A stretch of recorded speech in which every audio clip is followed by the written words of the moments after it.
AI is one of the most divisive topics of the decade, and on this episode of Podcraft, myself and Jacob dig into why we both increasingly feel that tools like Claude and ChatGPT have no real place in the creative process. As ever, when we're chatting through these agree or disagree statements, our thoughts are off the cuff and very much a snapshot of our opinions as they are right now. We also have a few other hot takes to unpack along the way, such as, is growth overrated? Should you never interrupt your guests? And the one we kick off with was, for podcasters, listening skills are more important than speaking skills. Depends on the podcast, but I mean, on face value, I don't know that I agree. You really do have to be able to speak well. You could be the best listener in the world, but if you're not great at speaking, you're not going to be a great podcaster. I think they're probably quite closely intertwined, right? I don't know. Maybe I'm reading too much into it, but I'm going to stick with that. I'm going to disagree. I think you have to be able to do both. One without the other is not great. What do you think? Yeah, it'd be very hard to make a case that this is true, but that is not to say, and I'm sure you'll agree, it's not entirely untrue, if that makes sense. Yeah, you're right. The sort of what is getting at is true. Mm-hmm. Yeah, but there's no getting around it. Is that you have to be a good communicator. Especially, I mean, this question, or not a question, this statement almost assumes that you're an interview show as well, which obviously not all podcasts are by far. But listening, I think, is a grossly underestimated skill in podcasting. Would you agree with that at least? Yeah, I would agree with that a lot. It is a lot of podcasts are just a lot of kind of gun bumping and interruptions, and not a fantastic listening experience. And even if the hosts are having fun, it's not a great listening experience. You're not able to get that much from it. Best podcasts are always the ones that the host does kind of know when to get out of the way and let their either guest, co-host, whatever, go off on one and is able to bring them back as well when they go too far. Mm-hmm. I definitely agree with that. And listening, it is a hard skill, but it should be the easy part of the podcast, the listening bit, because the other person is ostensibly doing the work at that point.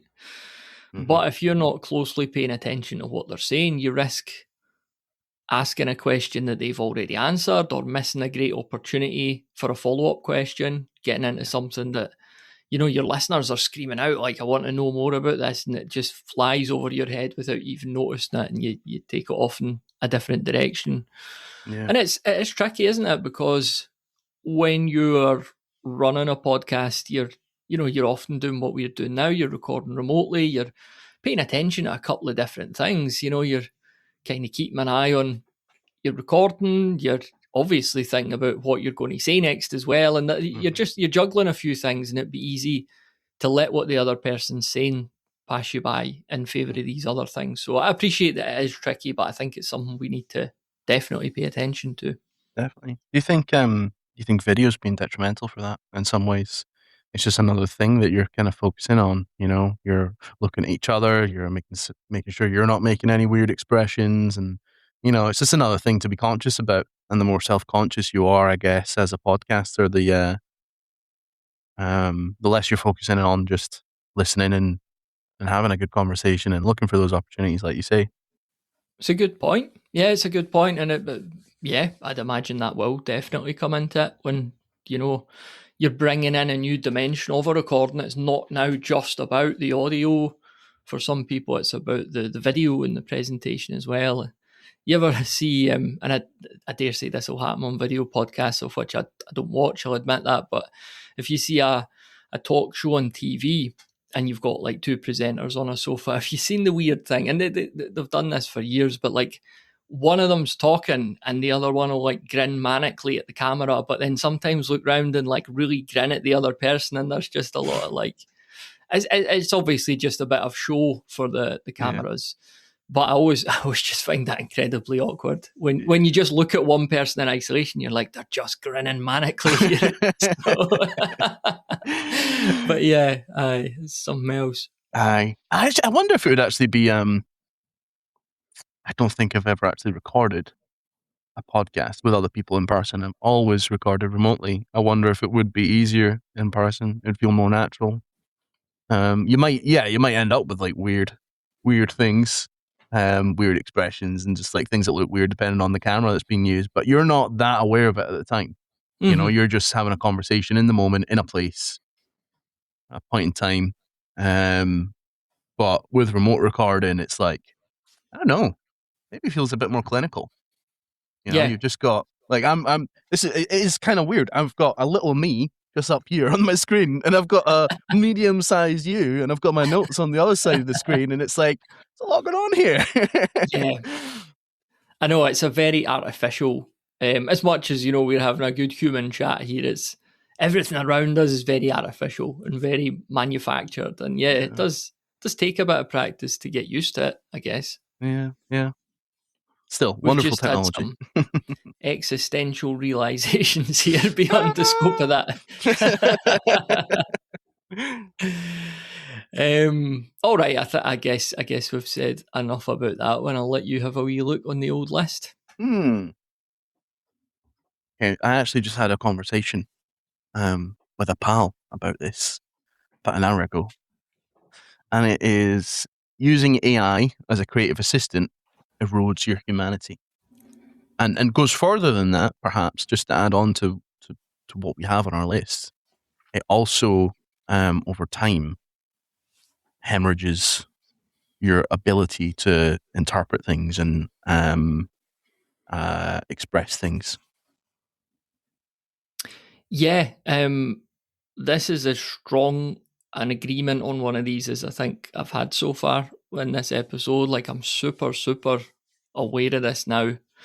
Um, I think it was sort of middle. I've never went like all in on AI. I've used ChatGPT, I've Mm. used Claude. Like anyone else in our industry, I've tinkered with things, I've experimented. But midway through last year, I became aware that there was a risk of this developing into something that would hamper my already limited cognitive abilities. Um, if you think about like if you make money from your brain Mm. because of the things the brain knows and can do, you're playing a dangerous game to start outsourcing that. And as brilliant and as powerful and as useful as these tools could be, I think we need to be cautious about it. And I've heard a really good example from my good pal Cal Newport. I say good pal, I've never met Cal, but I listen to his podcast avidly. It's a parasocial And friendship. yeah, exactly.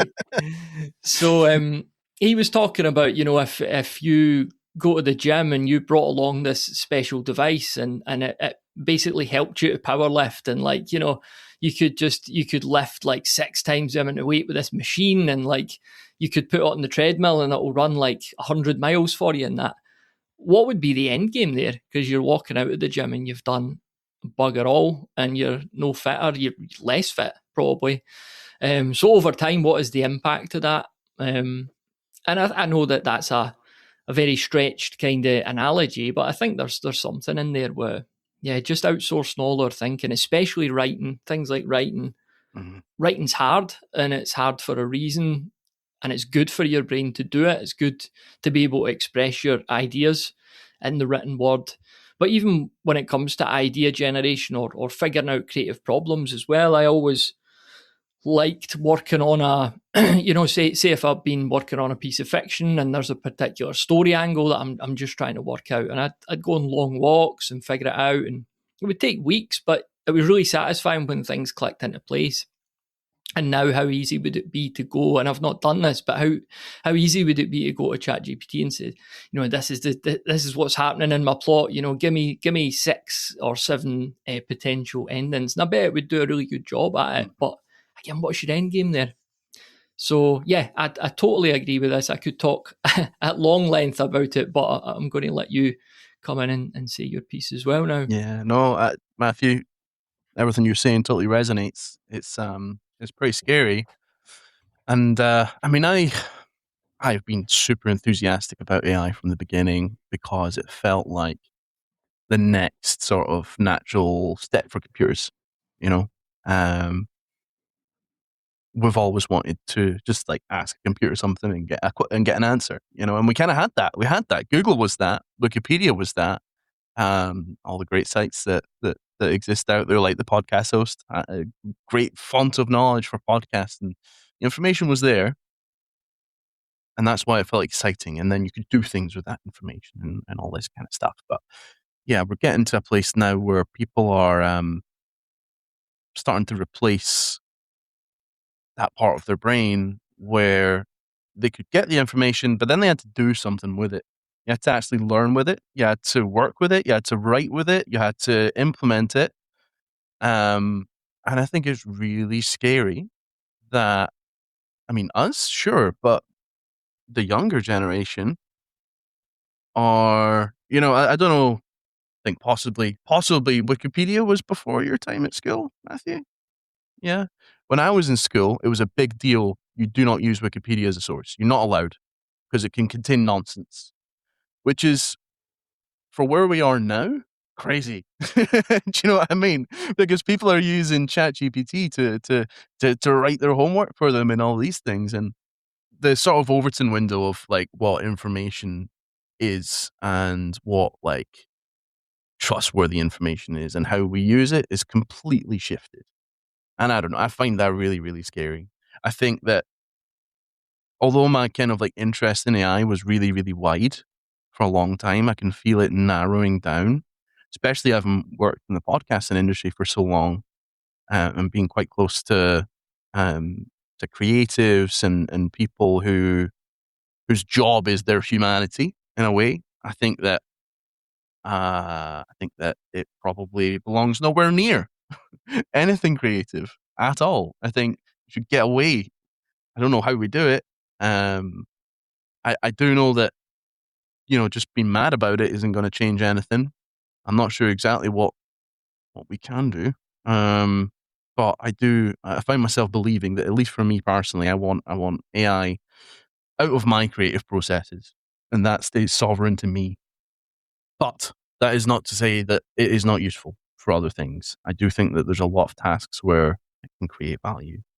Like I use AI in coding and lots of related things, and I think there is actually value to be had there. The analogy that I like is like it's like a spinning Jenny, where like one person can, before that you had like a spinning wheel. One person could spin one strand, and now one person can spin 12 strands. That to me is still exciting. Um, and fundamentally, we're using computers to program computers. Like I think that's fine. I'm okay with that morally, intellectually. There's still the same problem of like, well, if all of the new software developers that build the software that runs our current world, um, if they sort of atrophy in the same way that we're worried about creatives atrophying, then we've got another problem there. But anyway, yeah, I digress. Yeah, I don't know. I'm still passionately interested in finding the positive use cases for AI and trying to implement them. I'm really worried about what it means for creativity and our ability to think. Like I feel like I said this to my friend Katie earlier on. It feels like we're heading for the Wall-E world. You know what I Hmm. mean? Where we're all Yeah. just like cutting around in pods, and it's just robots and machines doing everything for us. Yeah. Just give me the feeding tube. Yeah. Do absolutely nothing, no thinking, nothing at all.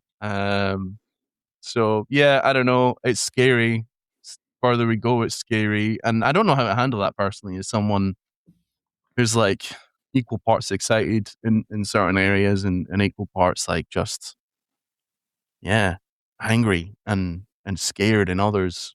Like even just like things that aren't even particularly creative. Like I don't use much social media anymore. I know you don't really use any at all, do you, Matthew? You're No, pretty none much at social all. media free, but I mean, you were ahead of the curve because if you thought it was slop back then, my God, like the only thing I really still use is Reddit, and Hmm. um, you cannot go through a single post in the comments without seeing someone and I give them the benefit of the doubt. Like I say, this person is maybe just trying to express themselves. They want to formalize their thoughts, but that's just I don't want to. I don't want to read that. I want your messy Yeah. thoughts. I want how you think, and that's what makes it a unique point of view. If we Yeah. start sounding off the edges on everything that we have to say, and everything that we all say becomes the same thing eventually. It all just Yeah. averages out. Sorry, that was a very long answer and a bit of a rant, but it's because I've just had that rant in the past few hours. No. Yeah. Oh, you're right. You're very in line with how I've sort of thought about it, and I would say if you're a self-respecting creative, you'll be very, very careful about what you outsource in Yeah. your brain creatively. Like today I've used an LLM to do some meal prep, and the other day I used it to do some budgeting stuff. So Okay. stuff like that's immensely useful, but it's very light touch. Yeah. But yeah, if I'm doing something creative, I don't want anything to do with it. No. I want that to come from my brain. I want my brain to have to work hard. I've been told over the past 3 or 4 years for some very clever people who I really respect, some very successful people, that you could be using AI to speed this up, to speed that up, to speed this up. And I think, well, I don't really need to be faster. I need to be better. And the two aren't the same thing. Yeah. I don't need to produce more stuff. I'm not making physical products that get sold. Like Yeah. I'm creating ideas, or I'm creating stories, and I don't need to fill the Asda supermarket shelves with that. I just need to create something good, and if that takes time, it takes time. So Yeah. Yeah. Yeah. Yeah. That resonates. Aye. I think actually that kind of does sum up everything. Like, there doesn't need to be more yeah, creativity or ideas. There just needs to be better ones, yeah, exactly. and you cannot get that with AI. Yeah. I don't know. I mean, like, what does it mean for, like, you're right. So you mentioned, maybe don't want to spend the whole episode talking about this, I realize, but, so like you are finding it useful for things like budgeting and meal prep. What I struggle with this. It's like a kind of butterfly effect of, does that mean that a certain amount of nutritionists and accountants down the road, like, not that you would necessarily employ, but for every 100 people that use AI for that, does it mean that like one nutritionist is like no longer getting employed and one accountant is no longer getting employed? Like, do you struggle with that at all? Or is that something you think about? So again, this is like super niche edge case here, but I should Yeah. clarify. By meal prep, I'm not asking it to give me what to eat. I tell it what I'm eating. These are the things I eat. These are the kind of meals I eat. I'm looking to eat 3,000 calories a day at the moment. I just need help spreading that out. So I don't necessarily know that I'd be paying a nutritionist to do some basic maths for me. It's just because I'm very limited in the old number space. And this the same. If I'm just looking at our monthly budget, there's no way in hell I'm hiring an accountant. I'm just looking for a bit of help where, like, this money goes out here, that money goes. Just kind of summarize this for me. So yeah, this isn't me withdrawn my support for any of these professionals at all. No. Yeah, I'm not accusing you at all either. I guess, yeah, I mean, so it's just making it a bit more accessible to you. It's just a funny line, isn't it? It's like, it makes some things more accessible to some people that otherwise wouldn't have them, or might have to spend time better spent elsewhere. That's a good thing. But it's just like, yeah, the lines feel quite blurred as well. I don't know. It's just something about seeing people lose their jobs to AI is quite, I don't know. Like, where does it stop? Where does it go? Yeah. I don't know. Maybe it's just Industrial Revolution 2.0. It's going to happen, and it's going to be ugly in some ways, and we'll adapt and we'll find other things to do. I just struggle to believe it's going to be universal basic income and everyone gets to have creative pursuits all day as well. Yeah, we could probably talk all episode about this, couldn't Yes. we? But We'll maybe get back to it in a future one. By the way, like the listener could totally chime in on these as well. Go to thepodcasthost.com/voicemail. If like anything we discuss on these episodes, if you've got a hot take or an opinion or some ad, we'd absolutely love to hear from you. So thepodcasthost.com/voicemail is where you could do that, and we'll put it on a future episode. Please do. That'd be great. So I'm going to go for this. Mm-hmm. I guess is not a million miles away from something we've discussed already, but you should never interrupt your guests. Do you agree or disagree with that? I'm going to disagree, because there have been instances of, it depends on the guest. I feel like like almost every answer for me is like, it depends. But it kind of does depend, because if your guest it's an edge case. I feel like in principle, I agree. You should let your guest talk and fully voice out their views. But there are edge cases where, I mean, in podcasts and as in everything in life, some people just need told to stop for a minute and like let's backtrack and let's. I mean, that there's a more wholesome application of interrupting a guest, and it's like, they're kind of talking through something that they've done or how they did something. And I've seen this on some really great marketing podcasts, and they're quite excited in the moment and just rabbiting on, and a good skilled kind of interviewer will say, hold on a minute, let's backtrack here before we go any further. You said something really interesting here. I'd love to unpack that.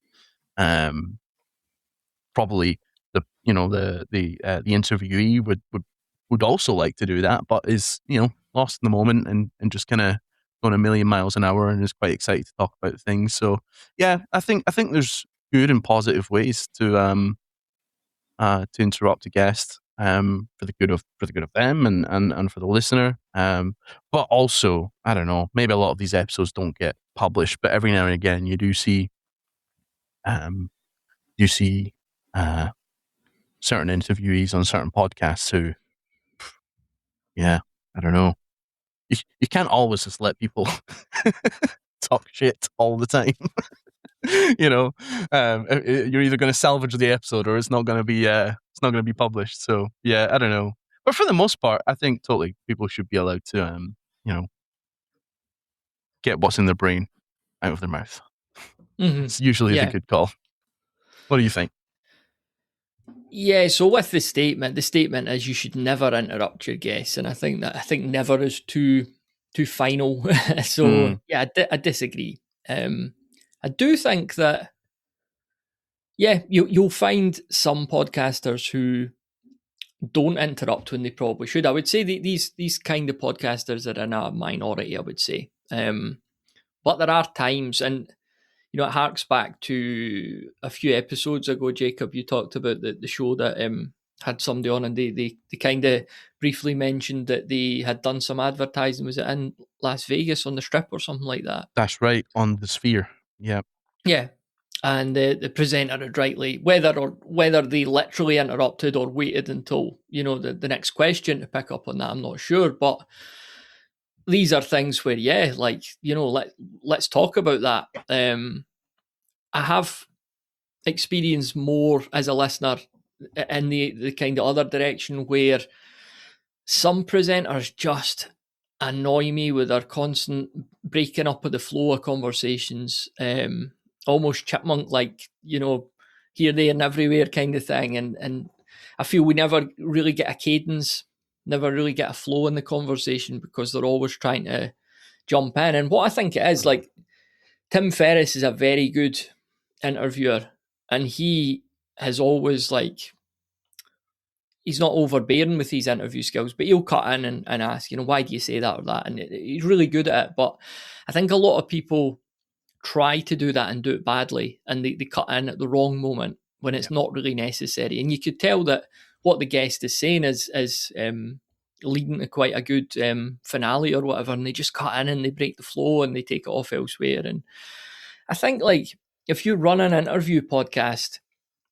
you need to really trust your guest a bit. Otherwise, why have you got them on the show? So I'm not saying give them free rein, but if you're needing to jump in, like all the time, you need to ask yourself about your choice to invite this person on in the first place, because you're obviously not happy with what they're saying, or the direction it's going in. So I guess you kind of have to take a wee bit responsibility there too. I don't know if I've given a clear answer there, but I think I do hear people interrupting a bit too much, if not, the other way. So Yeah, yeah. It's one of those things. It's kind of like at both polar extremes, right? Really good interviewers and really bad interviewers tend to be the yeah, ones that they interrupt. yeah, And I guess in some way it might just be uh, maybe in some cases it's ego, but in other cases they might see other interviewers do it with skill, and hmm they think this is something that I should do. I should, sort of in some way control the flow and the narrative, but it is something that needs a lot of practice. It's like, what they always say about rules and breaking rules within these kind of things, and creativity and ideas, like almost always for like the first, no one says this, I'm saying this now, I guess, like the first 60-70% of your career in any skill, hobby, or occupation, like you really want to stick to the rules, because those are the things that are proven to work. But in like that sort of approach of interrupting someone to control the narrative, to control the flow of the conversation for the good of the episode, it's like it's kind of outside of the rules, I would say, generally, and most people shouldn't until you know exactly when to do it. Yeah, 'cause it can just it can kind of ruin the chemistry with the person that you're speaking to, because it's easy to to be quite annoying. It doesn't feel nice either. So yeah, no, I agree. Also, I just want to say, so you mentioned a few episodes ago, I was talking about that episode on the AHREF's podcast about the sphere. I've been thinking about this ever since. I made a mistake. I want to issue a correction, an official correction. I said the host's name was Pete Blahat, which is not. That is someone completely different who also runs a podcast. It's really good. The host of that podcast is Tim Solo. So let it be officially added to the public record that I was wrong, and I would like to correct myself. one of those little like correction notices in a magazine. We'll put one of them in somehow. Aye. Was that mine or yours? That was yours. That was yours. I'll let you dip into the bonnet then. Yeah. Growth is overrated, Matthew. I agree. I agree with this one. I think almost all podcasters, myself included, we always think about what's next for growth, how to get more people. Do we ever take a moment to decide why we want all these people and what we want to do? That sounds sinister, what we want to do with them. But like, if you're assembling an audience, stop and ask yourself why. Like, beyond the actual pleasure of creating your episodes and having the conversations, why do you want 100, 1,000, 10,000 people gathered round your metaphorical campfire? Why are they there? Is it because you're selling a product or service? If so, fair enough. Like, what then is the process? That's a whole different thing. You're a lot more qualified on those matters than me, Jacob. But why is the audience here, and why does it need to be bigger? Yeah. Does it? There's some situations your audience maybe needs to be smaller. Like maybe you've got a numerically high but low quality audience. I don't mean the character of the people. I just mean a lot of them are maybe not particularly that relevant to what you're trying to do or trying to sell or trying to convey. So maybe in some cases it's not about growth, it's actually about culling your audience a wee bit. So yeah, those are my initial thoughts. What about yourself? Culling them with like a fox hunt. Just loads of listeners like in a field running about. And I'm dressed as a fox, even though the fox is typically the one getting chased. I'm wearing a fox costume. Terrifying. I've got an iPod. So there's your fever dream. Oh, nice. Always have to get one of them every episode. Yes. I'm going to say growth is overrated. Going to agree, because pretty much what you've said. It depends on what your goals are. growth is not overrated if you need to make an income. For most topics, I would say there are some that are not. It depends what it is that you're trying to do. But it is overrated in the sense that typically people default to growth at all costs, growth being the objective. They might have, just a sort of magic number of downloads in their head. And I think a lot of times it's an emotional thing more than it is anything practical. They want to feel like the time that they're spending and the work that they're doing is sort of worth it and good enough. And, I feel personally worthy because 2,000 people listen to every episode. And I would say that is negative self-talk masquerading as like business acumen or something like that. I think you're being unkind to yourself, really. I think growth is required for business. If that's what it is that you're trying to do, if you're trying to build a business around content, of course you need to grow. You need to scale what you're doing, but you really only want to grow what works and what's already working. If you can't earn some money from a small audience, and there's no point making a big audience that you're going to make very little money from. Do you know what I mean? And I think there's a lot of great podcasts out there with like modest numbers that make good money, enough to live off of in some cases. And that's exactly what you're saying about the sort of the quality or fit of the audience. Yeah, don't grow until you know that the foundations are right. Growth isn't the objective really. It's what you do once things are already going right. If you try and grow thumbs and shit, it's just going to be bigger, but still shit. you know. Yeah, I would say that about growth. You can only grow something that is already working. So it is overrated, and it is only something that you should do once you're quite happy with a small and successful version of the thing that's worth growing. Because growth also just brings stress. It also normally brings money, or like expense, rather. It costs a lot of time, it costs a lot of money, and it's not something you should do until it's already working at a small scale. Yeah. And adjacent to this, a callback to a recent, or not recent, it was a few months ago now, I chatted with Dan Meisner of Bumper, and we talked about growth versus retention. So the hypothetical situation that your podcast gets 400 downloads, say, an episode, and it appears to have plateaued because it's always 400 downloads.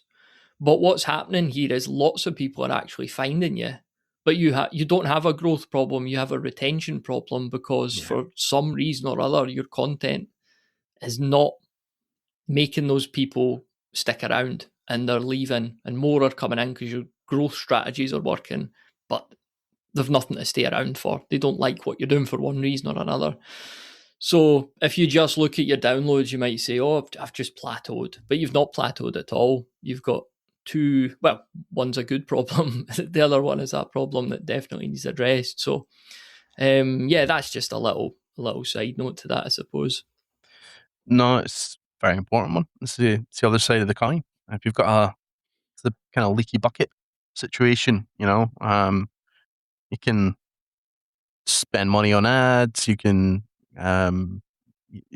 to have great success on social and bring loads of people in. But yeah, if you can't keep them around, then it's all wasted effort, wasted money, and yeah, exactly. You need to have the right product, and in your case, if you're a podcast, so your product is your podcast. If it is the right product, people will stick around. Thanks as ever to Jacob for joining me on what was a really enjoyable and thought-provoking chat. Remember, if you have any thoughts or opinions of your own on anything we discussed today, you could send us a clip at thepodcasthost.com/voicemail. And finally, if you're looking for an all-in-one platform to record, edit and publish your podcast, then be sure to check out Alitu, where you can get a 7-day free trial to test it all out. You could find it at alitu.com, that's ALITU.com.